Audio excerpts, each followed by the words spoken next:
যে টিকাদান শুরু হয়েছে সকল 6 মাস থেকে 5 বছরের কম বয়সী মানুষ যেন এই টিকাটা তাড়াতাড়ি গ্রহণ করে। অন্য যে বিষয়গুলো আছে টিকার সরবরাহ নিয়ে, কোল্ড চেইন নিয়ে, আপনারা বুঝতেই পারছেন আমাদের সরকার অত্যন্ত দ্রুত গতিতে আমরা পদক্ষেপ নিচ্ছি। যে জায়গাগুলোতে এই ঘাটতি আছে আমরা দায়িত্ব নিচ্ছি এবং দায়িত্ব নিয়েছি, সেই ঘাটতিগুলো আমরা পূরণ করছি। কর্মসূচি শুরু হয়েছে, কর্মসূচি চলবে, কোনো রকম ঘাটতি আমরা রাখবো না।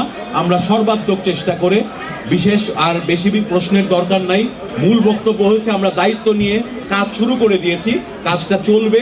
ঘাটতি যেখানেই আছে আমাদের দায়িত্ব, আমরা সেটা পূরণ করব।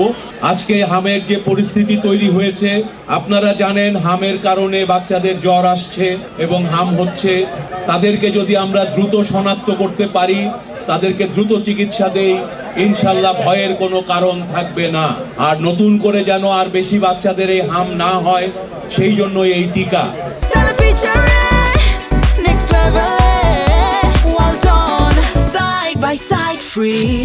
আমাদের সরকার বাংলাদেশের প্রতিটি শিশুর জন্য আমরা সর্বোচ্চ গুরুত্ব দিয়ে কাজ করে যাব এবং যাচ্ছি।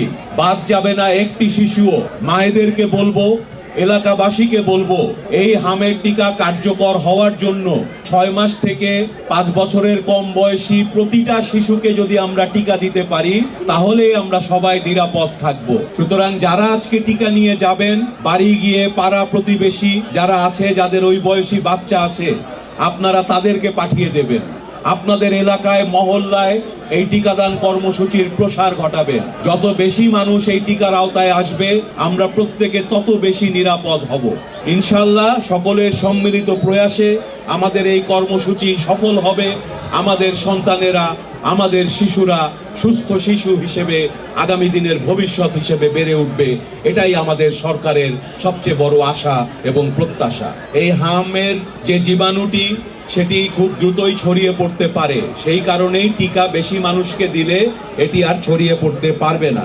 আমরা ইতিমধ্যেই দেশের 18টি জেলার 30টি উপজেলায় আজকে এই কর্মসূচি শুরু করেছি। আমাদের সরকার একটা বৈজ্ঞানিক পদ্ধতির ভিত্তিতে আমরা এই সিদ্ধান্তগুলো নিচ্ছি। আমাদের টিকাদান বিষয়ক একটি বিশেষ কমিটি, বিশেষজ্ঞ কমিটি আছে।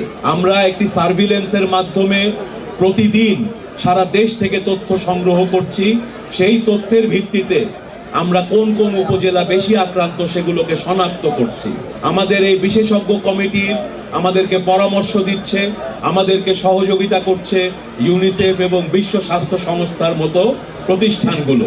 আমরা তথ্যের ভিত্তিতে, বিজ্ঞানের ভিত্তিতে এই কর্মসূচি বাস্তবায়নের প্রতিটি পদক্ষেপ গ্রহণ করছি, যাতে কোথাও কোনো ভুল আমাদের না হয়।